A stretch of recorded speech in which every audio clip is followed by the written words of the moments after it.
Ciao ragazzi, oggi parliamo di Frank Zane, conosciuto anche come il padre dell'estetica, famoso campione della Golden Era, 3 volte Mister Olympia, e uno dei soli 3 bodybuilder a potersi vantare di aver sconfitto Arnold Schwarzenegger in gara. Enjoy! Frank Zane, classe 1942, iniziò ad allenarsi a 15 anni e nel 1960, a 18 anni, partecipò alla sua prima gara, aprendo una carriera agonistica piena di successi che sarebbe durata oltre 20 anni, fino al 1983, anno della sua ultima partecipazione al Mister Olympia.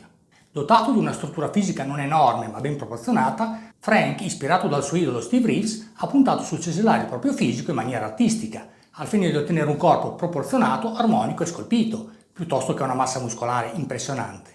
Scelta che gli è valsa la vittoria di ben 3 titoli di Mister Olympia, nel triennio che va dal 1977 al 1979, con un peso di circa 85-88 kg per 1,75 m di statura. Uomo di cultura oltre che atleta, Frank vanta studi in ambito scientifico ed ha insegnato matematica e chimica per oltre 10 anni. Inoltre ha ottenuto una laurea e un master in psicologia.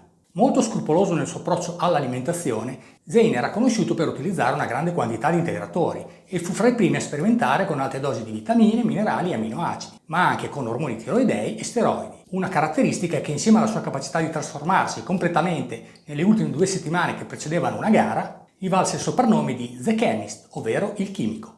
Ancora oggi è famoso il suo diario di allenamento, dove in forma di poesia delinea il protocollo di steroidi base utilizzato alla Gold Gym nella Golden Era, con 100 mg di Primobolan alla settimana e 15 mg di Dianabol in pillole al giorno.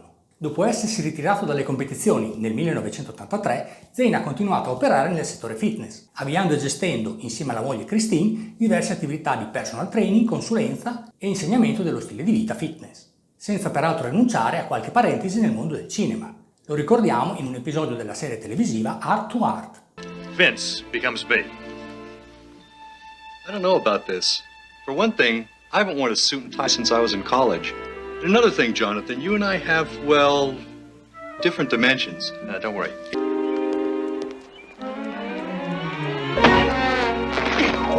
Frank ha continuato ad allenarsi tutta la vita e varie foto lo ritraggono in grande forma all'età di 65 anni e ancora oggi, a oltre 80 anni, continua ad allenarsi per mantenersi in salute, funzionale e autonomo.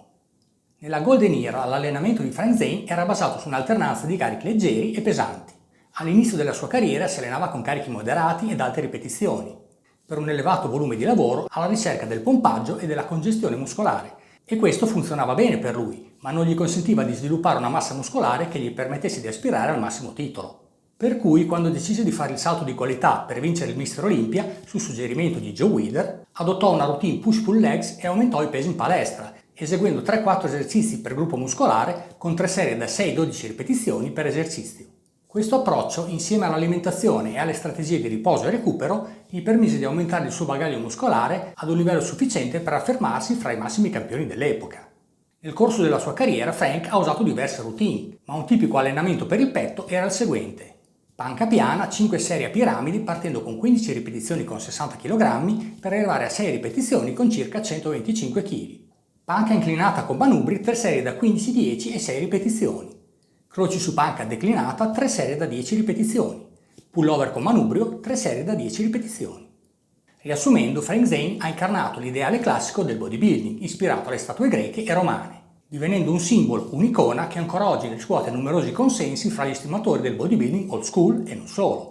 E ci ricorda un'epoca in cui gli atleti sembravano ancora uomini, in contrapposizione allo sviluppo dei freak che avrebbero dominato la scena agonistica in seguito. Ciao, alla prossima!